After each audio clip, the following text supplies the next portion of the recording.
Você tem um lado que está prezando pela democracia e pelas instituições, e outro lado em que não importa o que vai ser destruído. Vale dizer, sem moderação de conteúdo, rede social não é uma praça pública, é uma praça de guerra. No dia 6 de janeiro de 2021, uma multidão invadiu o prédio do Congresso americano, o Capitólio, tentando reverter o resultado da eleição presidencial de 2020. Então, o presidente Trump tinha passado meses dizendo que havia risco de fraude na eleição. Quando ele efetivamente perdeu para o democrata Joe Biden em novembro de 2020, ele disse que o pleito tinha sido roubado. E os apoiadores de Trump se organizaram online para fazer o ataque ao Capitólio. Essa invasão deixou 7 mortos. Aqui no Brasil, como nos Estados Unidos, o presidente da República passou os últimos meses dizendo que tem risco de a eleição ser fraudada. Por isso existe uma enorme preocupação de que a gente tenha aqui no Brasil algo semelhante ao que ocorreu no Capitólio. Mas será que tem esse risco? Como será que os apoiadores do presidente Bolsonaro estão se organizando online? Para a gente falar sobre isso, eu converso hoje com a Isabela Calil, coordenadora do curso de Sociologia e Política da FESP-SP e coordenadora do Observatório da Extrema-Direita. Depois a gente tem o nosso papo semanal sobre tecnologia e democracia com Carlos Afonso Souza, o CAF, diretor do Instituto Tecnologia e Sociedade.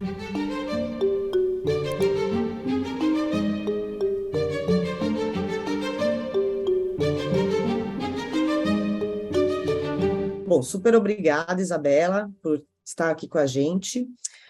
Você pesquisa a extrema-direita americana e a brasileira há muitos anos. Você acha que tem um risco de a gente repetir aqui no Brasil o que aconteceu no Capitólio em 6 de janeiro de 2021? Eu acho que é bom separar, por quê? Porque nós já tivemos um episódio em 2020 parecido com isso, que teve um desfecho diferente. Então, ou seja, a gente já teve em 2020 grupos extremistas, no caso do Brasil, marchando para ir até o Congresso Nacional e até a Suprema Corte com a intenção de invadir, de fechar, enfim, de causar tumulto. Isso já aconteceu. Então, em parte, se a gente pensar qual é a chance de um 6 de janeiro acontecer no Brasil, em parte, uma parte disso já aconteceu, né, com um desfecho muito diferente, não estou comparando. Em relação, então, isso é um risco que está colocado e que pode acontecer sim.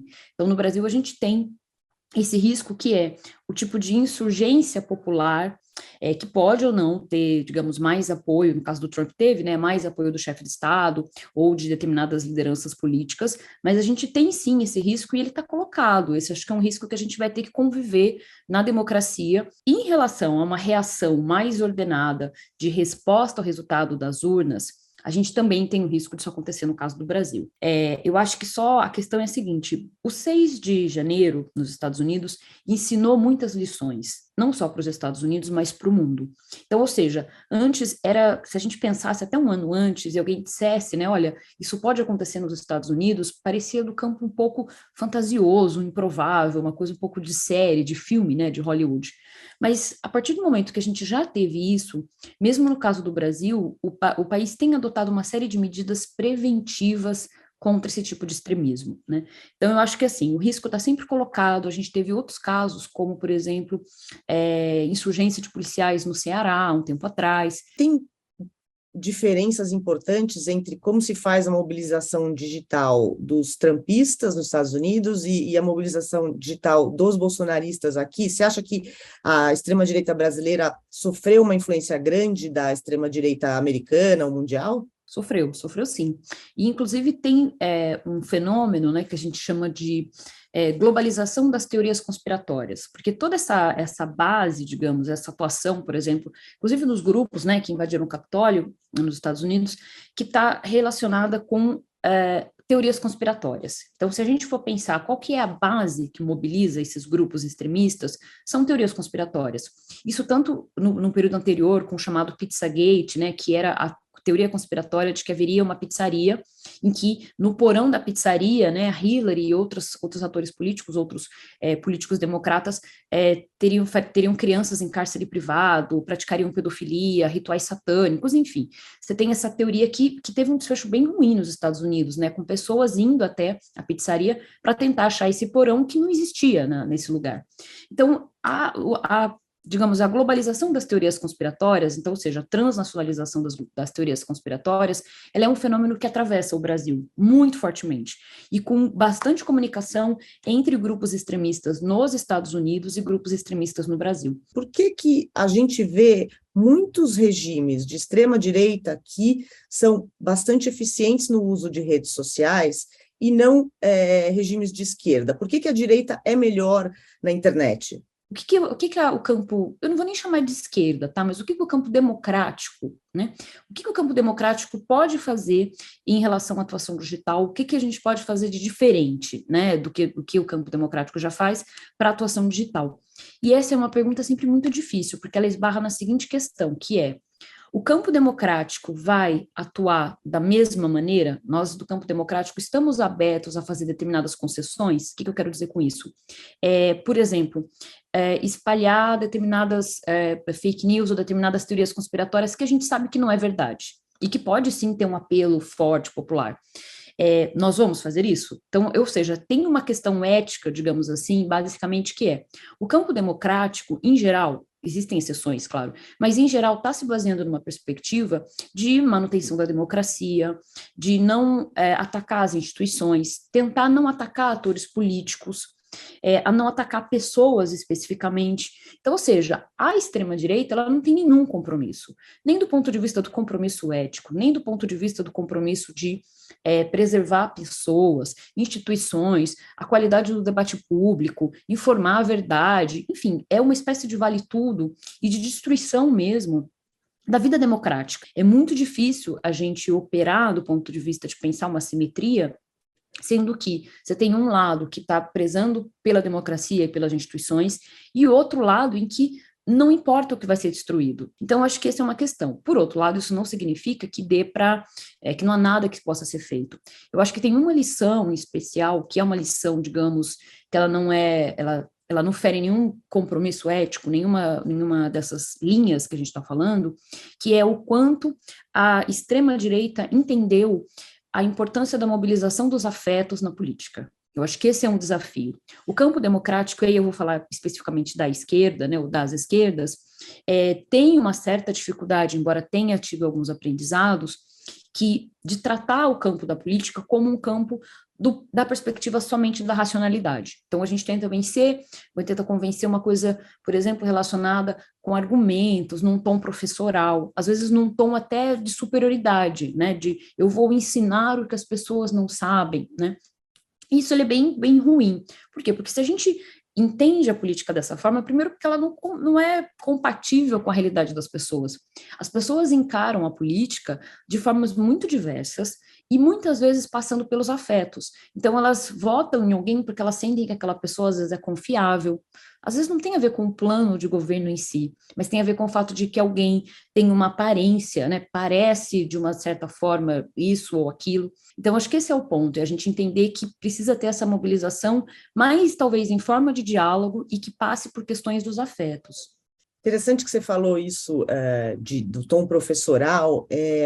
Alguém me disse uma vez, não sei se você concorda, que a maioria dos partidos, aí agora para falar especificamente de esquerda, ou muitos partidos de esquerda, são muito hierarquizados, né? E a comunicação também muito hierarquizada.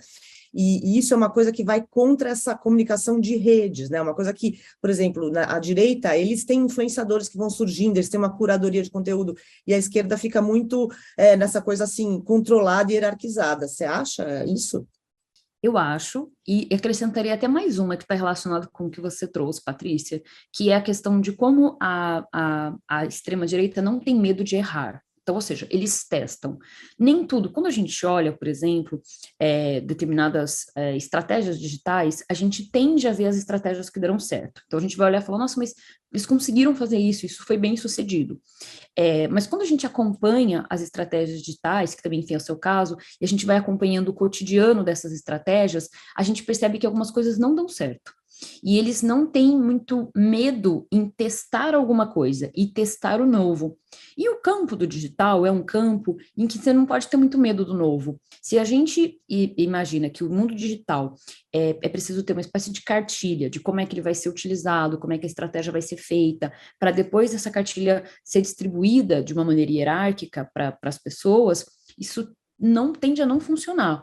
Por quê? Porque o que a extrema-direita faz é o seguinte, a extrema-direita vai aproveitando a forma como os usuários se utilizam dessas tecnologias, tenta aproveitar e trazer elementos que são de teste, alguns funcionam, outros não. E o que não funciona, taca para frente. Quais são as diferenças principais no que você viu de campanhas de desinformação em 2018, né, durante a campanha eleitoral presidencial de 2018 e atualmente na de 2022, Isabela?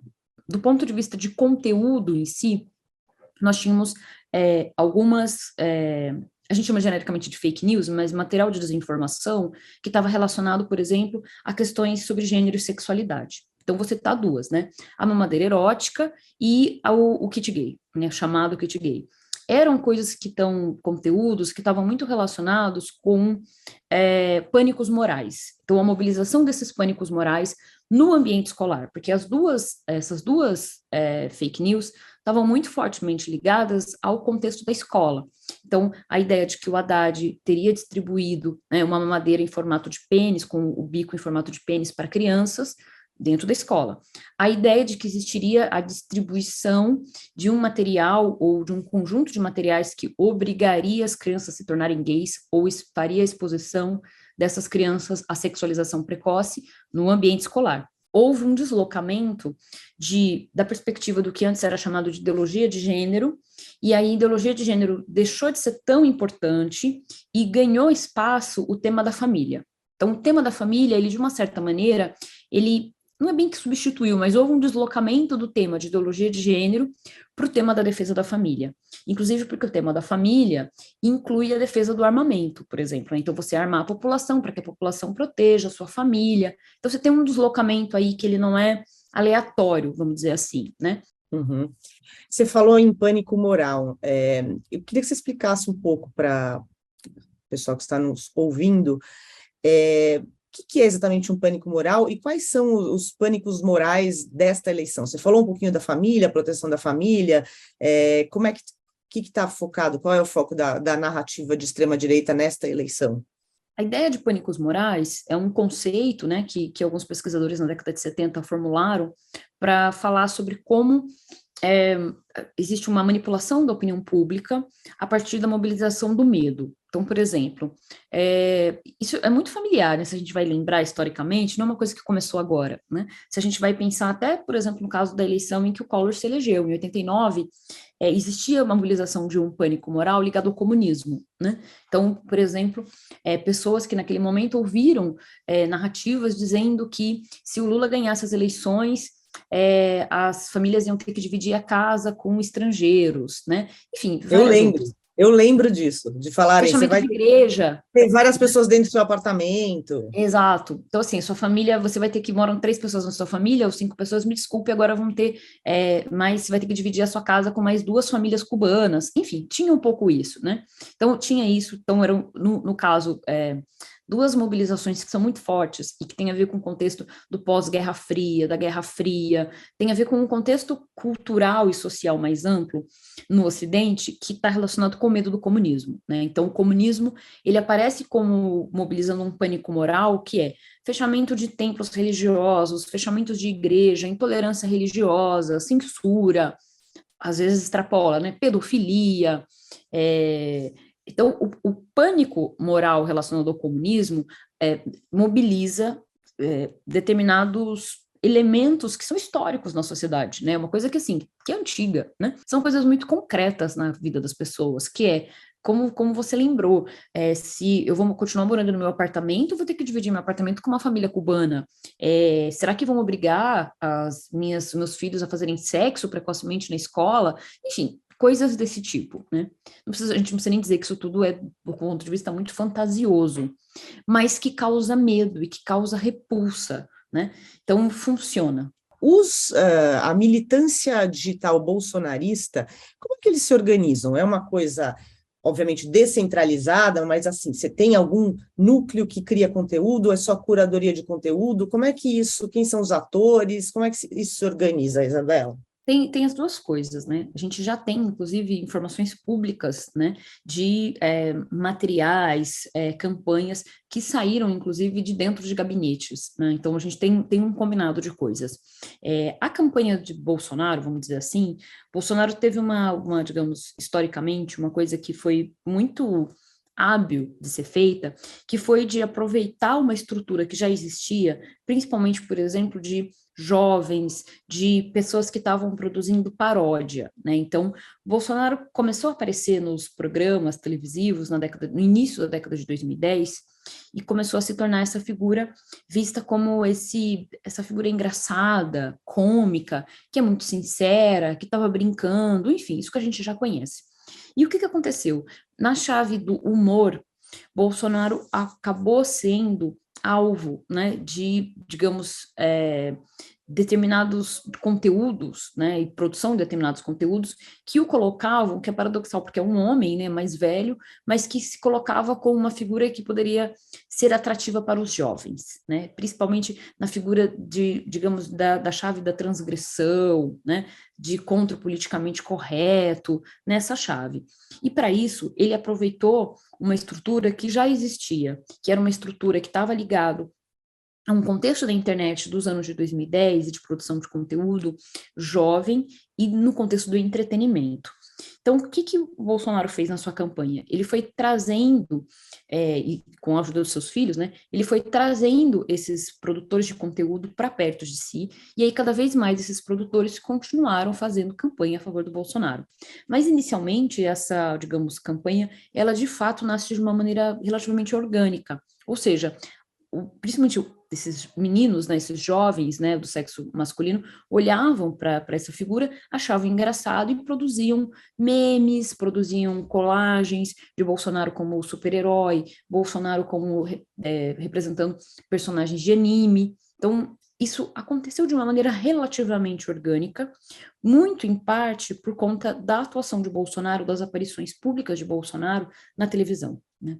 Que, aliás, é uma coisa até interessante, porque me lembro que em 2018 esse era um debate, né? Bolsonaro não tem tempo de televisão. Bolsonaro teve bastante tempo de televisão, não em programas eleitorais, mas em programas de entretenimento, ou não só de auditório, né, que são os mais conhecidos, mas inclusive programas ou policialescos, ou programas de auditório, mas também de notícias.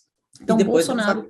com a facada também, ele, né, quando ele levou Sim. a facada, foram horas e horas de ele no Exato. Né, exato, que é o que está acontecendo agora, por exemplo, no 7 de setembro, né? Então, ou seja, Bolsonaro soube usar muito a cultura do entretenimento, a cultura de massa. E aí, o que aconteceu? Esses apoiadores foram ficando cada vez mais próximos, e aí você foi criando uma coisa que, a partir de um processo mais orgânico, em que determinados influenciadores passaram, sim, a fazer campanha. E você tem também grupos e organizações muito organizadas, mas que no caso da campanha de 2018 estava até mais claro, que são segmentadas, né? E aí segmentadas não quer dizer necessariamente que há um processo muito complicado de microsegmentação da campanha para que vá chegar aquela informação em determinados grupos. Mas você tem isso a partir dos influencers, por exemplo, né? Então você tem influencers que falam com mulheres evangélicas, influencers que falam com gamers, influencers que falam com jovens religiosos cristãos mais jovenzinhos no TikTok, por exemplo. Então, ou seja, você tem essa segmentação, né? Ou pessoas que são representantes do agronegócio. Então, o que vai acontecendo é que essa estrutura ela é descentralizada o suficiente para que você possa falar com diferentes públicos e falar a língua dessas pessoas, mas ao mesmo tempo centralizado o suficiente para que essa articulação possa acontecer. Muito obrigada, foi uma aula para a gente entender essa mobilização digital. Te agradeço muito, Isabela, foi ótimo ter você aqui com a gente. Obrigada, Patrícia, eu que agradeço pela possibilidade da gente conversar, sou muito fã do seu trabalho, muito obrigada. As plataformas de internet são a nova praça pública, onde as pessoas competem para ter suas ideias ouvidas. O problema é que, ao contrário dessa praça pública teórica, elas são privadas, são as redes sociais, as plataformas de internet que estão decidindo quais as ideias que ganham maior alcance, quais as que são permitidas e quais as que serão banidas. Desde que o ex-presidente Donald Trump foi banido do Twitter e também recebeu uma suspensão no Facebook e em outras redes, esse assunto veio à tona e vem causando muita polêmica. E há uma série de leis que foram introduzidas na tentativa de bloquear o que é visto como uma censura das plataformas. Esse assunto é complexo, então, para ajudar a entender um pouquinho disso, a gente conversa no nosso papo semanal com o Carlos Afonso Souza, o CAF, diretor do ITS. CAF, bem-vindo. Obrigado, Patrícia. Bom, tem duas leis estaduais, uma lei na Flórida e uma lei no Texas, que mais ou menos tentam afetar ou mudar essa capacidade das plataformas de, por um lado, banirem, por exemplo, candidatos que estão em campanha ou políticos, né, como aconteceu com o Trump, e de outro, você remover conteúdo ou diminuir o alcance de conteúdo por causa do ponto de vista do usuário, que é uma coisa aí bem ampla. Eu queria que você me falasse, tem uma chance dessas leis chegarem, elas estão indo ali no circuito estão recorrendo, apelando, etc., podem chegar na Suprema Corte, então isso vai se tornar uma decisão, vai criar um precedente. O que são exatamente essas leis e por que elas são importantes? Vamos lá. Essas leis, elas são inseridas num contexto que, como você bem colocou, ele é marcado pela decisão de diversas plataformas de banir, às vezes até por tempo indeterminado, o presidente Donald Trump depois de todos os ocorridos em 6 de janeiro, com o ataque do Capitólio e a verificação de que as suas mensagens nas redes sociais teriam estimulado comportamentos violentos, violando, assim, as regras da plataforma e gerando um tipo de sancionamento. A questão da moderação de conteúdo nas plataformas é uma questão essencial, porque, de certa maneira, a gente pode pensar que esse debate ele vem se tornando cada vez mais presente justamente por uma falta de transparência, de coerência, de informação por parte das plataformas sobre os motivos pelos quais um determinado conteúdo foi removido ou uma conta foi suspensa. E tudo isso faz com que se aumente o clima de desconfiança, de conspiração, e com isso moderação de conteúdo, que é, na verdade, tão essencial para o funcionamento de uma rede social, vale dizer, sem moderação de conteúdo, rede social não é uma praça pública, é uma praça de guerra. É importante que existam regras sobre o que pode e o que não pode ser feito numa determinada rede social. Mas o que a gente tem visto é que, em especial, políticos ali ligados ao estado do Texas e da Flórida, nos Estados Unidos, conseguiram fazer com que o governo apoiasse uma legislação que reduz a habilidade das plataformas de moderar conteúdo. Ou seja, as plataformas elas passam a simplesmente não poder, ou poder em casos muito restritos, ocultar uma determinada publicação, reduzir o alcance de uma dada publicação, entendendo que publicar qualquer coisa na internet é algo que está protegido pela primeira emenda nos Estados Unidos e que, por isso mesmo, a atividade de moderação de conteúdo seria equivalente a uma atividade de censura.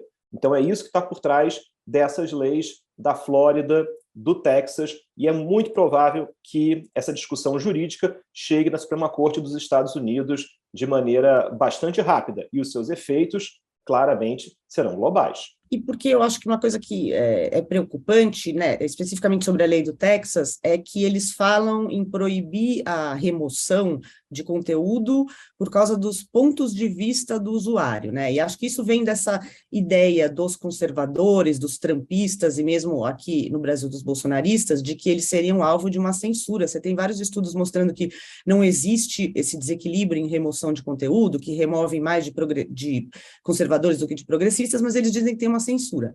Mas nesse caso, para você falar remoção do conteúdo por conta do ponto de vista do usuário, ponto de vista pode ser qualquer coisa, né? Pode ser, o meu ponto de vista é negar o Holocausto, o meu ponto de vista é dizer que a eleição foi roubada. Isso não vai criar um vale-tudo ali, CAF? Olha, Patrícia, é claro que a gente está olhando para o direito americano e, em especial nos Estados Unidos, a liberdade de expressão, ela goza de uma proteção muito mais abrangente do que você vai encontrar em padrões europeus ou mesmo no ordenamento jurídico brasileiro. Mas me preocupa aqui o fato de que ponto de vista não é um conceito jurídico.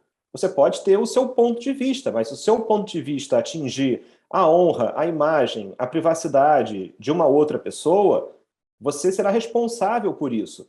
E, eventualmente, dependendo de como a gente observa as regras de plataformas, esse tipo de conteúdo não vai ficar no ar e nem deveria ficar no ar.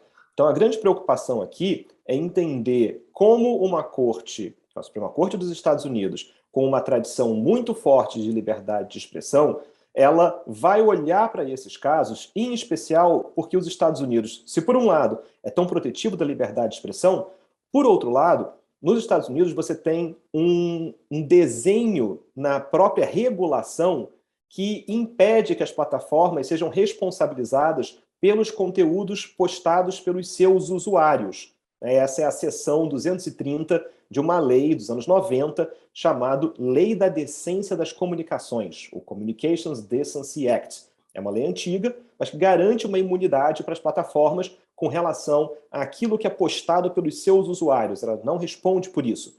Mas a lei americana vai além. Ela também dá às plataformas uma imunidade por moderação de conteúdo. Ou seja, se as plataformas entenderem que um conteúdo é violador das suas regras, é obsceno, é impróprio, as plataformas podem remover esse conteúdo e elas também não seriam responsabilizadas por isso. O que parece estar hoje em discussão é justamente um olhar sobre esse artigo, sobre essa seção 230, e esse desenho sobre qual é o limite de atuação do poder das plataformas, em especial das redes sociais, no controle do conteúdo que é postado dentro dos seus próprios ambientes. E, é claro, trabalhando com conceitos tão, às vezes, indefinidos como esse, do que é o ponto de vista do usuário que posta conteúdo na rede. Interessante que eles chamam a segunda parte dessa seção 230 de cláusula do bom samaritano, né? Então, assim, você vai se partir do pressuposto que a moderação de conteúdo feita pelas plataformas é de boa fé, né?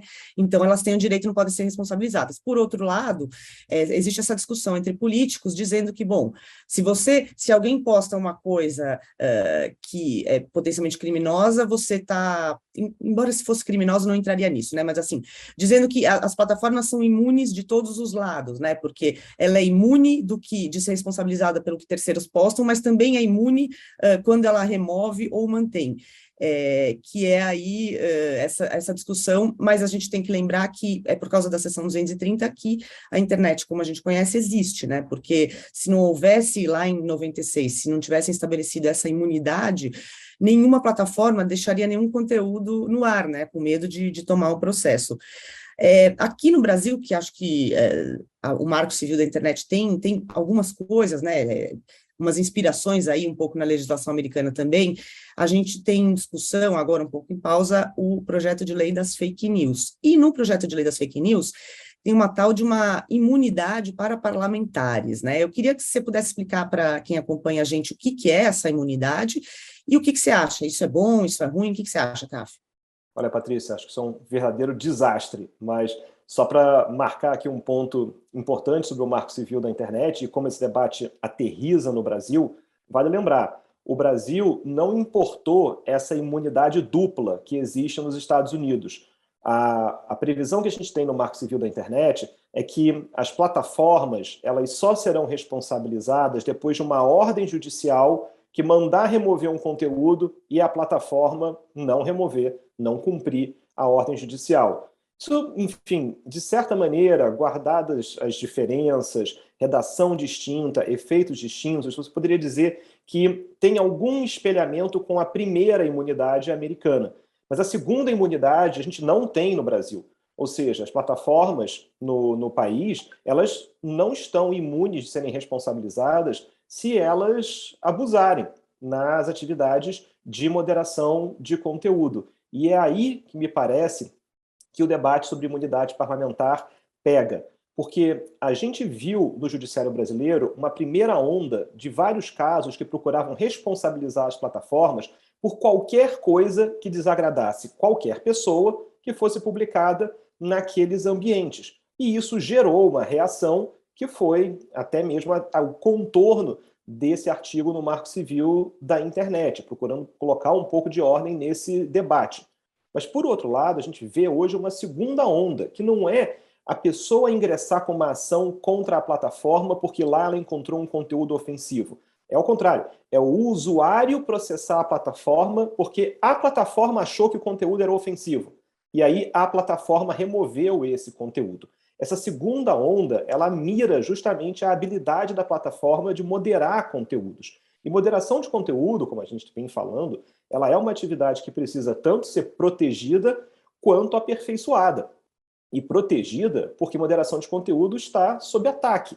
A tentativa de você passar no Congresso Nacional um artigo que deixe claro que existe imunidade parlamentar nas redes sociais, ora, é óbvio que o parlamentar ele tem imunidade pelo seu discurso, pela sua expressão no exercício do seu mandato.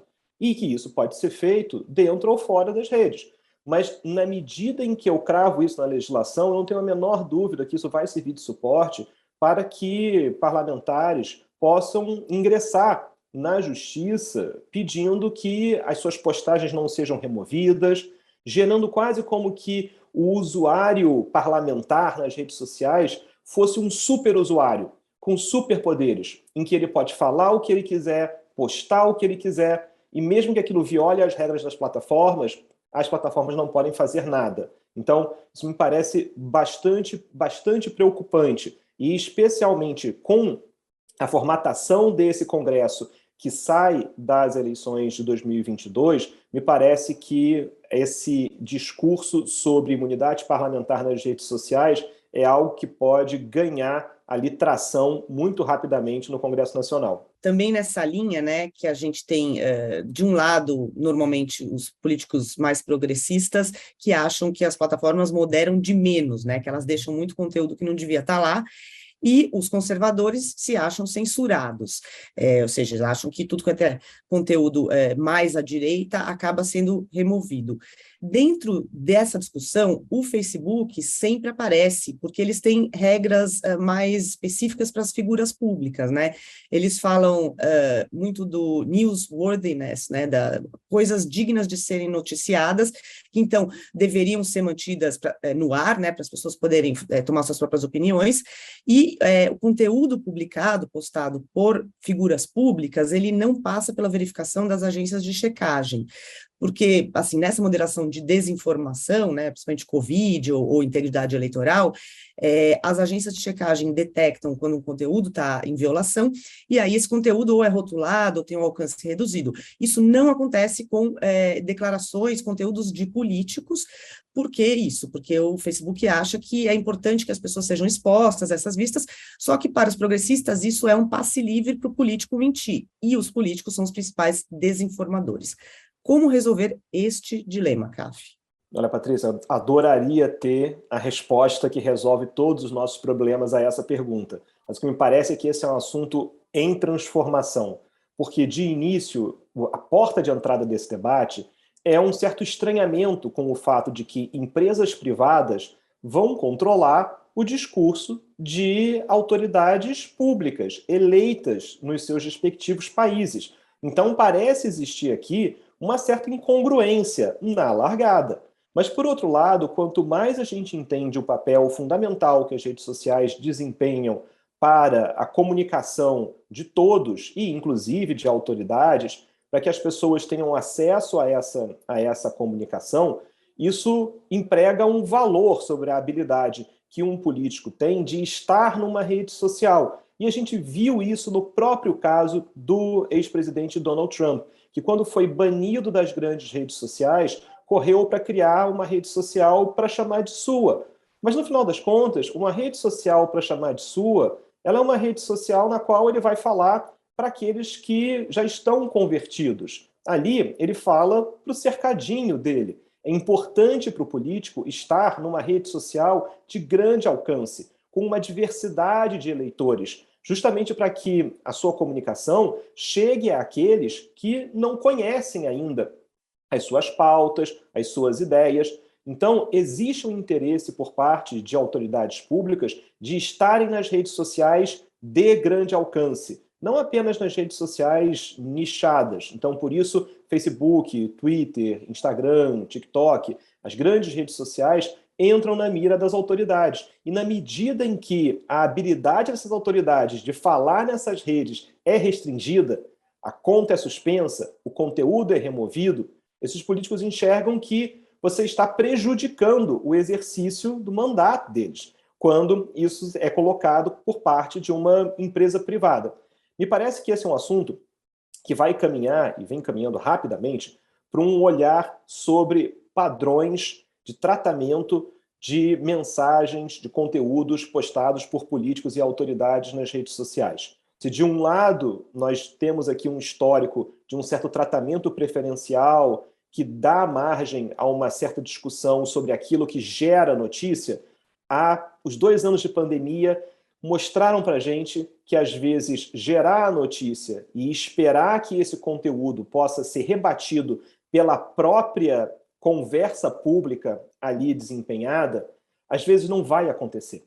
Porque o próprio desenho da plataforma pode fazer com que esse próprio mecanismo de rebater aquilo que é inverídico, de contestar aquilo que é falso, não ganhe a mesma visibilidade do discurso que é falso, que é o original. Então é importante a gente entender que esse é um debate que precisa ser feito não só de olho em regulação, mas também nas práticas das próprias plataformas, que precisam aprender com o impacto de conteúdos que são danosos, mas que, por terem sido feitos por autoridades, acabaram perdurando nesses ambientes online por muito mais tempo do que deveriam. Então, uma parte da solução passa também por design e, é claro, por transparência, porque não adianta você reduzir o alcance de uma publicação de um político sem que isso seja claro, sem que isso seja informado, sem que você saiba as razões pelas quais um eventual sancionamento por parte da plataforma venha a ser aplicado.